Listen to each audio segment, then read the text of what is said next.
mire, el tema de la señora Merkel y todo este tema europeo, o sea, definitivamente aquí no estamos en una reunión de expertos europeos, porque ellos tendrán sus expertos de los temas muy específicos europeos, pero sí como para poner las barbas en remojo, como se dice, y para ver en términos del modelo europeo. Recordemos que nosotros tenemos una tradición como parte del hemisferio institucional, una cultura en términos de nuestro esquema institucional, democrático, a la usanza de ciertos países de Europa.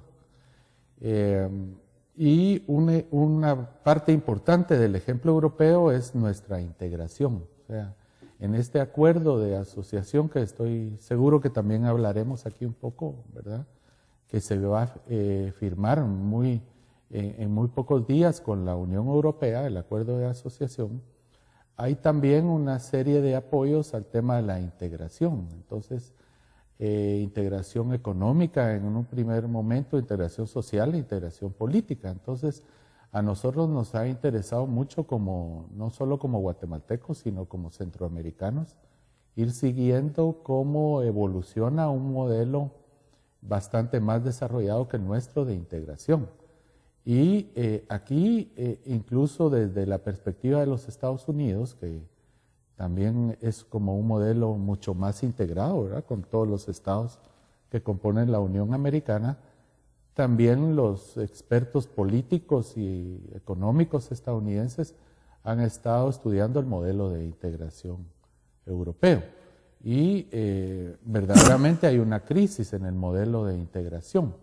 Y cuando usted menciona a la señora Merkel, definitivamente lo que los países más desarrollados en este esquema de integración, en el que suelen siempre haber países que tienen más ventajas, ¿verdad? Por ejemplo, en nuestro caso, usted se recordará que cuando se analiza desde hace varios años la integración centroamericana, se hablaba de que Honduras y Nicaragua eran como los países de menor desarrollo relativo, o sea, los que más importaban, y quienes más ventajas tomaron en el esquema inicial fueron Guatemala, El Salvador y Costa Rica.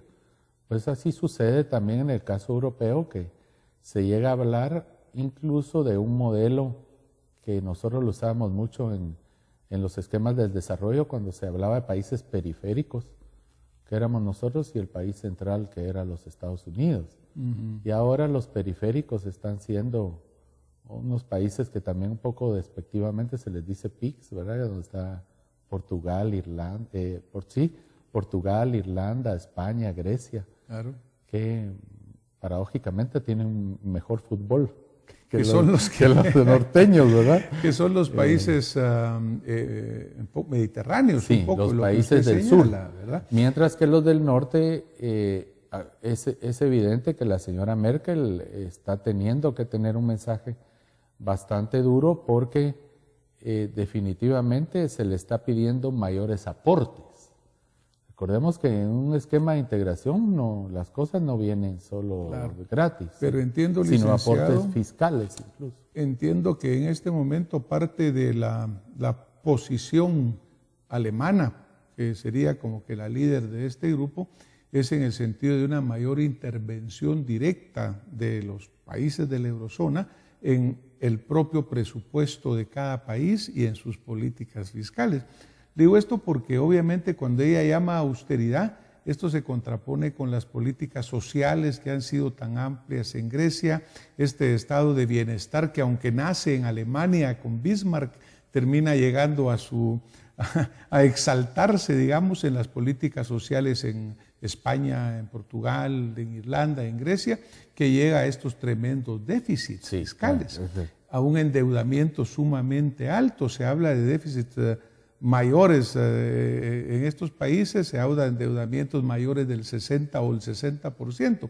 Entonces yo entiendo que lo que están tratando de hacer es imponer una mayor control y una mayor regulación para que todos sigan los mismos parámetros. Sí, en efecto hay lo que se denomina una condicionalidad, de lo que ellos le llaman ahora los medios, en el argot popular, una troika, ¿verdad? Porque la troika la compone el Banco Central Europeo. O sea, siempre hay que ir viendo a los bancos centrales en todo el mundo porque resultan siendo como uno de los entes muy dominantes, sobre todo cuando surgen las crisis.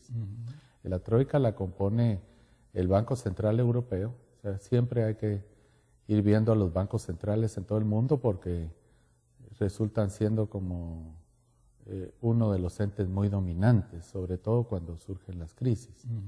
Está también el Fondo Monetario Internacional, que es muy dominado también por las grandes potencias, y la Comisión Europea. Entonces, ellos están imponiendo una serie de condiciones, aun cuando yo lo que quisiera recalcar es que la situación, aquí tiende en Guatemala a decirse de que todo se debe al estado de bienestar, ¿verdad? Y a un modelo que sabemos que ellos tienen un modelo más socialdemócrata y de partidos socialistas, aun cuando los partidos liberales, usted bien sabe que ha viajado, también son fuertes, ¿verdad? Pero todo tiende a verse, y es algo que yo lo quisiera dejar en la opinión pública, como que es causado únicamente por ese estado de bienestar. Claro que hay excesos y en el caso de Grecia, lo que usted bien dice es totalmente cierto. Pero también hay otra serie de causas muy importantes desde el lado privado y es el mundo de los negocios. Y la forma como están teniendo ciertas características de negocios. Por ejemplo, en el caso español y en buena parte en el caso irlandés, fue esa asociación muy estrecha y con mucho exceso de bancos financiando inversiones urbanas y inmobiliarias.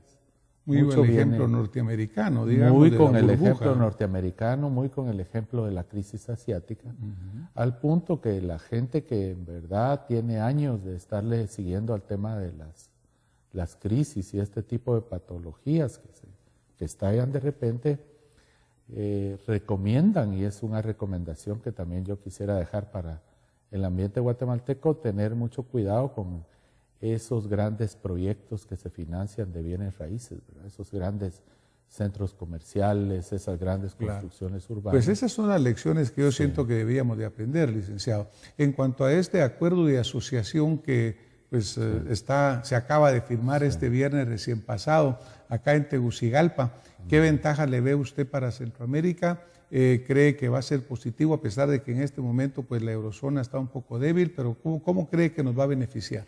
Bueno, el acuerdo de asociación tiene varias partes. Una primera parte tiene que ver precisamente con consolidar y tener una visión de negociaciones de largo plazo en materia de nuestro comercio exterior. Algo bastante similar a como lo hicimos con el que se denomina ahora RD-CAFTA, ¿verdad? En nuestra asociación comercial con los Estados Unidos de América. Entonces aquí una primera ventaja es que el acuerdo obligó a los países centroamericanos a unirse de nuevo, así como se hizo en términos de las negociaciones con los Estados Unidos, ahora se hizo con Europa. Y tiene algunos datos interesantes porque con Europa también se mantenía un sistema generalizado de preferencias que era temporal, ¿verdad? Y ahora lo que se hace es consolidar una serie de productos en donde los países centroamericanos estuvieron proponiendo sus productos más fuertes. Por ejemplo, en el caso de Honduras y Costa Rica, y sobre todo Costa Rica, para ellos era muy importante algunos productos de tipo agrícola tropical, lo que llevaba la mayor preocupación ahí era el tema del banano. Entonces Honduras y Costa Rica logran posicionarse bien en consolidar la exportación bananera, que si recordamos, Europa tenía una serie y era parte de unos diferendos que tenía Centroamérica con la Comunidad Europea, porque la Comunidad Europea favorecía la importación de banano de sus excolonias, ¿verdad? Los países que se llaman ACP, que es África, Caribe y Pacífico. Entonces ahora se logra una buena consolidación, en donde, dicho sea de paso, los bananeros guatemaltecos están un poco descontentos porque es Costa Rica que logra la mayor cuota.